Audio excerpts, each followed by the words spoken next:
quite often viewers of my channel reach out to me and ask me for my opinion on a certain project, like a developer is trying to sell something.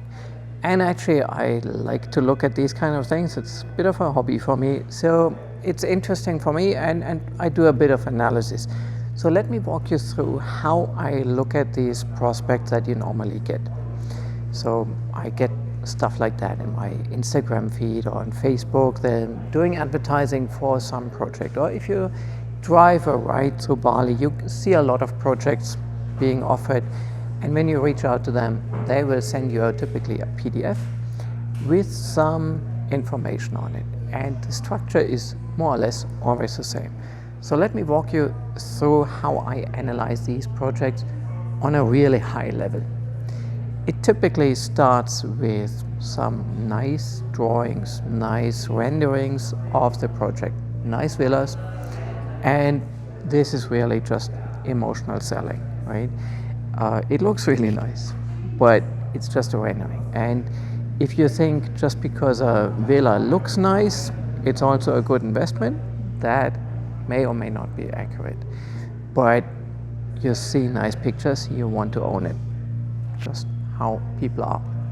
So it's a bit of a trap. And look at these renders. Yes, it's a bit of an introduction of what you will get. More or less, it is what you will get. The quality of the construction might be a different topic, but by and large, it is what you will get. So you can get a lot of information out of it, but be aware of the emotional selling aspects of it. So when I look at these, first of all, key is, of course, location. Where is it? And then how many of that are they building? Is it like a copy-paste? Do they build 40 identical versions? Do they build 8 identical versions? The higher the number, the worse for the owner, because you're just competing with a lot of identical ones, and that means it's by price. If you're booking some accommodation and you have the choice of 5 identical units, you take the cheapest one. So basically it's going to be a reverse auction away, and the more identical objects, the lower the rates will be, at least until the market has fully absorbed it, but a high number will never be fully absorbed. So the higher the number, the worse. Now, looking at the object itself, how many bedrooms, what's the structure, how big is a plot of land, and of course, where is that thing, right? Is it in Uluwatu, is it in 𝐿𝐵, is it close to the beach, is it close to where you want to be, or is it somewhere at the end of the world and you need to be 15 minutes on a scooter? So macro location as well as micro location you can get from these PDFs if you know the area. So you need to be close to the beach, ideally not too far, and not directly at a noisy road. It's good when you have some clubs or at least restaurants nearby. So all these things you need to take into account. But then you get so much more information from these renderings. Often you have something really nice, like a rooftop terrace. Who doesn't like a rooftop terrace? Maybe with a little plunge pool on top of it, or a barbecue corner. But a pool on the rooftop, if that leaks, you have all that water in your living room or in your bedroom. You do not really want that. So in the end, a pool is better off being in the ground. It will still leak, but the impact is not that high. So I would be really, really careful with that. Some things look great in the rendering, but in real world, they're actually quite disappointing. So rooftop pool, yes, you can have ideally a view over the ocean, great, but it might not be worth it.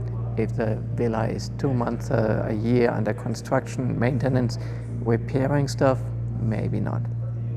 Now, barbecue pit, the idea is great, but if you go somewhere 3 nights, you won't be shopping all the food and coal and figuring out how all that works.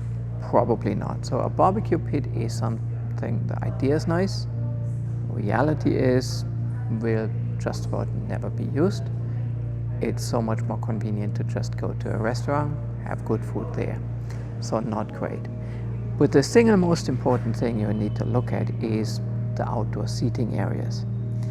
The climate is a bit harsh in Bali. Yes, it's kind of paradise, but it's also a bit harsh.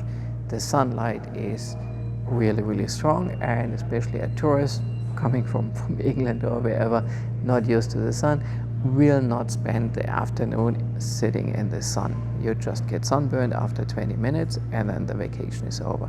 So you need some kind of sun cover.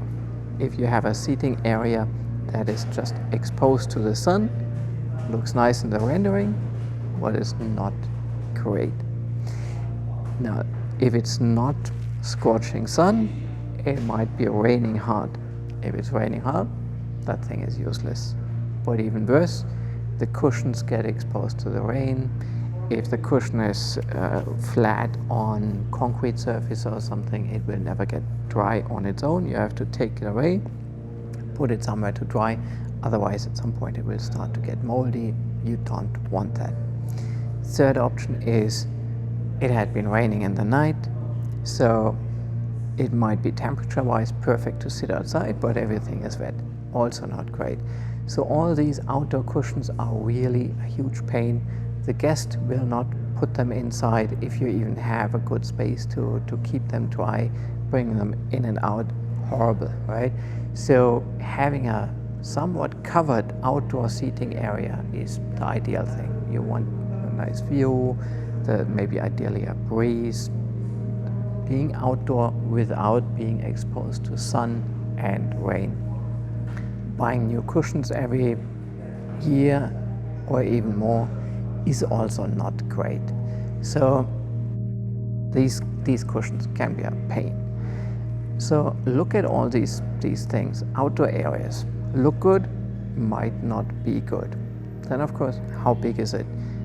Do you have just tiny pool and walls next to it, so you never really get sun into it? So you're basically always being in the shade, might be actually cold. So look at all these factors. How practical is it? How ready is it for the real world? And then, of course, number of bedrooms, price. Typically, the number of bedrooms, well, it has to fit to the market. So if you're in a market where most people are traveling alone or as a couple, what's the budget of most travelers? If you're in a backpacker area, they won't be spending $200. If you're going for a 3-bedroom, yes, group of friends, that's great. How many are there, right? So what's a predominant size of the market? Check all these things out. Look at what's comparable in the market, on the market, in Airbnb. What rates are they getting? How are they booked out? Check all these things. And then look at the calculations. Most of these calculations are absolutely horrible. So it states something like return on investment, 20%. It calculates something like 20% net returns. But when you dig into it, let's say the object costs $300,000 offering from the developer. Reality, there will be additional cost. So the real cost to you is higher than that. But let's assume for now 300,000. They make a calculation with 70% occupancy, which is more or less realistic. You can get higher than 70%, but it always comes at the cost of the rates. So in the end, somewhere around 70% will be your optimum profit, because the revenue might go up, but the cost also goes up. In the end, you're roughly there with the best revenue. So let's calculate with 70%. Now, what's the actual daily rate you can get in the average over the year for these 70%, meaning roughly 250 days a year? Let's say $130, $140 or something like that, in that range. So what is that? 250, 100, close to $40,000 US. Now from that you have to pay taxes You have to pay the fees for the booking platform, you have to pay a villa manager, and you have all the cost of electricity, laundry, maintenance, all that stuff. So that's all together 60% or so, that roughly that is gone. So out of these 40,000 US dollar, you only get, let's say, 16,000 US dollar. And for these, you even have to pay more taxes. But let's say 16,000 US dollar. Now, what is that for a $300,000 investment? Not that great, especially if you take into account the write-offs for the leasehold. So 300,000, let's say, ideally 30-year leasehold. Might even be less, but let's calculate 30-year leasehold because it's easy. That's 10,000. So you're left with only 6,000. Okay, 6,000, that's 2% return on your investment, return on your equity. Definitely not great. So that's more or less how I make the calculation. How does all this become a good investment? Well, if you like staying there yourself, you get to stay there for a lot cheaper than if you rent the villa from someone else. Good, that's a benefit. Now another benefit is, or another option is, the rates go up, are much higher than they are now. Is that realistic? A lot is being built there. So yeah, hopefully yes, but I wouldn't really bet on it. So it starts with fantastic, beautiful renders, and in the end you realize it looks nice, the return is just not there. Of course, 10 years later with inflation, the cost has gone up, but also the revenue has gone up, so maybe it becomes a good investment. But then maybe volcano breaks out, you have more floods and all that issues. Tourism has another issue, hiccup in Bali that happens. That, remember COVID, everything shuts down for quite a long time. So you're really betting on things to get better than they are right now. That is a wild bet. But with these numbers, a $300,000 3-bedroom with 25-30 years leasehold, you can expect more like 2-3% return on your equity. That's how I do the calculation on these prospects. Let me know what you think about the way I calculate that, about villas in Bali as an investment in 2025. Let me know in the comments below.